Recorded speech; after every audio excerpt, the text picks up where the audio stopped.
योगी को मुख्यमंत्री नहीं, भावी प्रधानमंत्री कहिए, क्योंकि जो लोग ये सवाल कर रहे थे कि क्या योगी आने वाले वक्त में देश के प्रधानमंत्री बनेंगे या नहीं, तो इसका जवाब इशारों ही इशारों में योगी ने दे ही दिया है और साफ तौर पर अपना एजेंडा भी बता दिया है कि प्रधानमंत्री बनने के बाद योगी का पहला काम क्या होने वाला है। आज आपको बताने जा रहे हैं कि कौन से वो बड़े फैसले हैं जो योगी अपने प्रधानमंत्री कार्यकाल के दौरान लेंगे। पर उससे पहले अगर आपने हमारे चैनल को सब्सक्राइब नहीं किया है तो अभी सब्सक्राइब कर लीजिए और बेल आइकन दबाना ना भूलें। नमस्कार, मैं हूं आपके साथ स्नेह श्रेयस। आयोन भारत देख रहे हैं आप।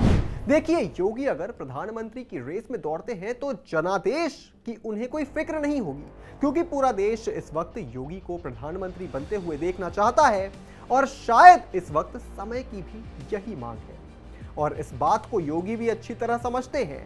इसलिए जम्मू कश्मीर में बीजेपी के लिए प्रचार करते हुए योगी ने अपना एजेंडा क्लियर कर दिया। योगी ने पीओके को लेकर क्या कहा, सबसे पहले आप इसे समझिए। यहां पर चुनाव के माध्यम से दुनिया के अंदर जो संदेश गया है, जो ये लोग कभी राहुल गांधी के रूप में, कभी किसी अन्य रूप में जम्मू कश्मीर के बारे में, भारत के बारे में दुनिया के अंदर दुष्प्रचार करते थे, उसका जवाब जम्मू कश्मीर विधानसभा का चुनाव दे रहा है। भारी संख्या में मतदाताओं का मतदान के लिए उमड़ना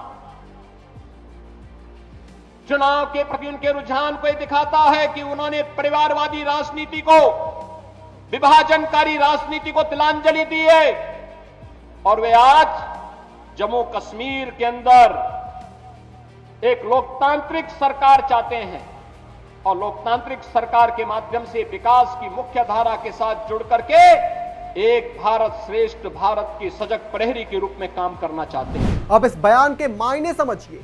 मोदी ने अपने कार्यकाल में अपने 3 सबसे बड़े संकल्पों को पूरा किया है।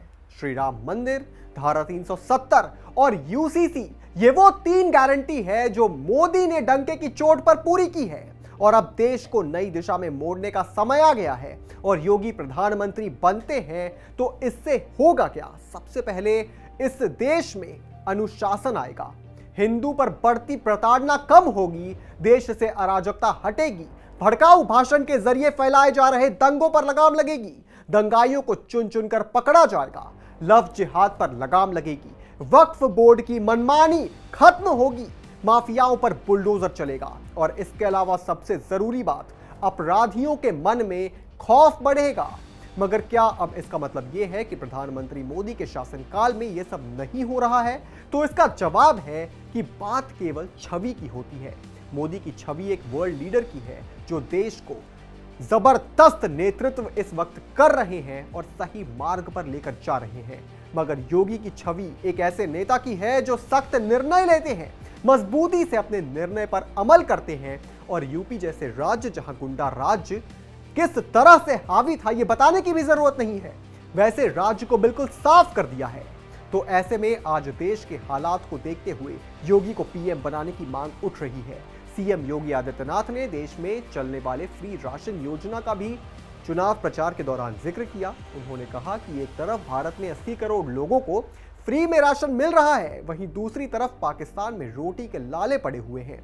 सीएम योगी ने कहा कि नए भारत का नया जम्मू कश्मीर अब टेररिज्म स्टेट नहीं बल्कि टूरिज्म का बेहतरीन डेस्टिनेशन बन गया है। योगी ने चुनावी जनसभा में कहा कि कांग्रेस, पीडीपी और नेशनल कॉन्फ्रेंस जम्मू कश्मीर को आतंकवाद का वेयर हाउस बना चुके थे। नरेंद्र मोदी के प्रधानमंत्री और अमित शाह के गृह मंत्री बनने के बाद आज आतंकवाद अंतिम सांसें गिन रहा है और इसमें कोई शक नहीं है कि मोदी के राज में आतंकियों को कुचल दिया गया है, आतंकवाद का बदला भी लिया गया है और कश्मीर को साफ किया गया है। भले ही स्वच्छता अभियान पूरे देश में चलाया गया हो, मगर असली सफाई मोदी के शासन में कश्मीर की हुई है और अब देश को नए राह पर ले जाने के लिए योगी भी तैयार है।